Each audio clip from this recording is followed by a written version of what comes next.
Kepolisian Polresta Bandung menangkap seorang warga negara Malaysia karena mencuri sepeda motor temannya.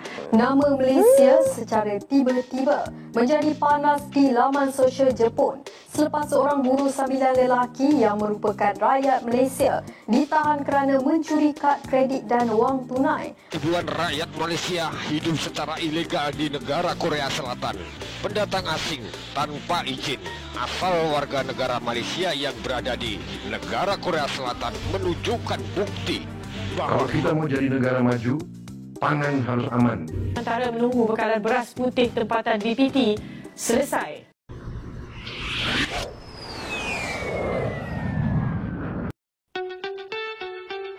Sebelum lanjut ke pembahasannya, Mimin ucapkan banyak terima kasih kepada neti semua yang selalu menyaksikan tayangan di channel ini. Semoga Anda semua selalu ada dalam lindungan yang Maha Kuasa, diberi kesehatan, dilancarkan rezeki, serta digampangkan segala urusan. Amin ya Rabbal Alamin. Amin. Untuk video kali ini, Mimin akan mengulas krisis pasokan beras di Malaysia. Usai Prabowo stop ekspor berasnya ke Malaysia, serta terciduknya warga Malaysia yang melakukan pencurian di negara orang. Ingin tahu ceritanya? Simak informasi selengkapnya berikut ini. Seorang aktivis Malaysia yang menghina Indonesia habis-habisan dan melontarkan kata-kata yang tidak pantas bahwa Indonesia miskin, mata uangnya sangat rendah dan sebagainya. Namun setelah hinaan itu dilontarkan, pria ini pun sempat minta maaf karena sering diserang oleh netizen Indonesia. Namun video terbarunya muncul kembali sambil membela warga Malaysia yang mencuri ikan di Indonesia dan membuat kontroversi lagi tentunya. Tapi yang katanya sempat bilang, warga Malaysia kaya raya, sejahtera dan juga beradab. Tapi yang sedang terjadi membuktikan fakta lain. Kenyataannya ada warga Malaysia yang kedapatan mencuri di negara Indonesia dan Jepang. Dan dikabarkan juga, sekarang warga Malaysia banyak mengeluh, mengalami krisis beras dan pemerintahannya menyarankan beras diganti dengan ubi kayu. Malaysia sekarang sedang menghadapi krisis beras. Beras meningkat dan terdapat sorokan beras yang menandakan bahawa harga beras akan meningkat. Tapi kita mesti ingat, kita hanya boleh keluarkan 65% saja beras. Yang bakinya terpaksa diimport. Jadi bila harga import meningkat, tentulah harga tempatan akan meningkat juga. Dan ini satu ancaman yang sangat bahaya. Kita tengok di Indonesia, besar, penduduknya ramai, tetapi mereka berupaya mengeluarkan beras yang banyak. Pengeluaran beras di Indonesia dapat memenuhi 90% keperluan negaranya berbanding kita 60%. Terbaca baru-baru ini mengambil tindakan yang lebih tegas menghalang ekspor beras dari negaranya. Gak bisa dipungkiri lagi, Indonesia sangat kaya dengan hasil pertaniannya, contohnya beras. Ternyata produk Indonesia ini jadi produk unggulan terbaik di negara Malaysia loh. Buktinya Indonesia telah mengekspor beras sebanyak 25.000 ton ke Malaysia. Kalau kita mau jadi negara maju, pangan harus aman. Makan ubi kayu ganti makan nasi. Itu saranan yang dipertua Dewan Rakyat Tan Sri Johari Abdul sebagai alternatif cara menunggu bekalan beras putih tempatan BPT selesai. Malaysia juga harus melihat alternatif. Kalau beras itu menjadi isu, apa tujuan beras kita makan? Tujuannya adalah untuk dapatkan karbohidrat, supply karbohidrat. Saya merasakan bahawa ada tak alternatif terbaru lain sementara isu beras yang dapat kita ni. Contohnya saya pernah bincang dengan beberapa MP dari Sarawak. Banyak MP Sarawak yang menanam ubi kayu. Di ubi kayu ini digunakan untuk suplemen. Sebab ubi kayu ni khasiat dia memang hebat. Dan dia kalau bandingkan dengan sugar yang ada dalam beras, ubi kayu ni jauh lebih bawah. Jadi di sana orang Sarawak, dia menggunakan ubi kayu. Saya bincang dengan MP dia, kalau kita dapat perkenalkan makanan suplemen menggantikan beras, buatlah ubi kayu macam mana pun, tentulah saya rasa di Sarawak lah, saya dipahamkan amat berjaya. Menjawab persoalan yang didakwa oleh warga negara Indonesia bahawa ramai juga nelayan-nelayan Malaysia yang menangkap ikan di perairan Indonesia itu dijadikan. Ya. Dia nak menjawab, aku mau bilang sama kamu, nelayan-nelayan yang terbabas menangkap ikan di perairan, aku tidak bersetuju. Dan kalau mereka berada di perairan kamu, itu kerajaan kamu boleh menghukum mereka berlandaskan undang-undang di negara kamu. Ya.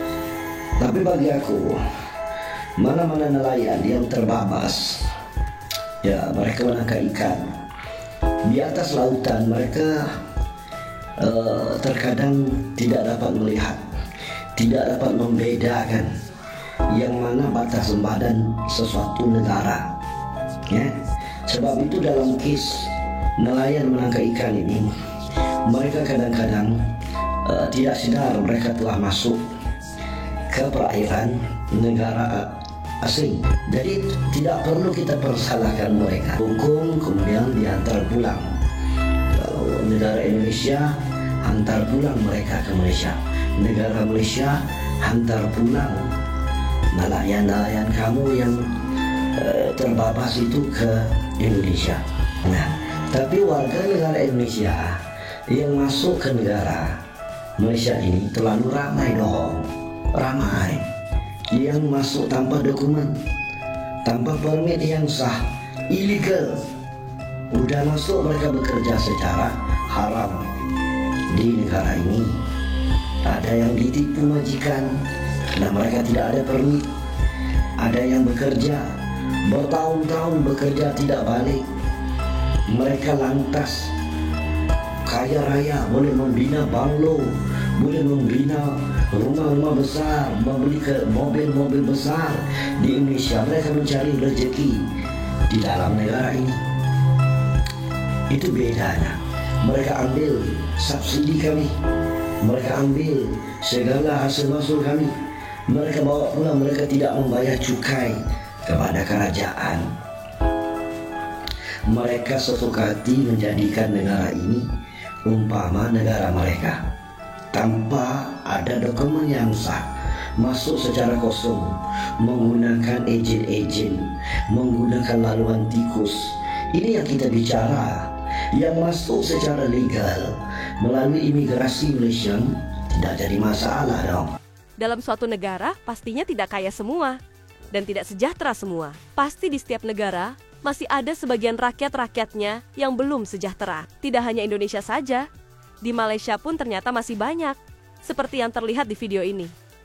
Ada warga Malaysia yang masih berkekurangan, sampai harus mencuri di negara orang. Dan apabila sesuatu hal yang dinamakan ilegal, itu memang tidak bisa dibenarkan. Seperti ada warga Indonesia atau TKI yang masuk ke Malaysia secara ilegal. Itu tidak bisa dibenarkan dan perlu diproses untuk dituntaskan dengan baik. Seperti apa nanti proses hukum sesuai dengan yang di Malaysia. Tapi bukan hanya TKI ilegal saja yang harus dititik beratkan, karena mereka pun pasti ada yang menampung di Malaysia. Orang-orang yang menampung ini juga harus diproses hukum yang berlaku di Malaysia, sebab karena merekalah adanya TKI ilegal. Ribuan rakyat Malaysia hidup secara ilegal di negara Korea Selatan, menggugah kesadaran bersama bahwa persoalan pekerja migran ilegal adalah persoalan kemanusiaan. Pendatang asing tanpa izin asal warga negara Malaysia yang berada di negara Korea Selatan menunjukkan bukti bahwa mereka menjadi korban dari penipuan ketenaga kerjaan. Tidak perlu menyalahkan mereka.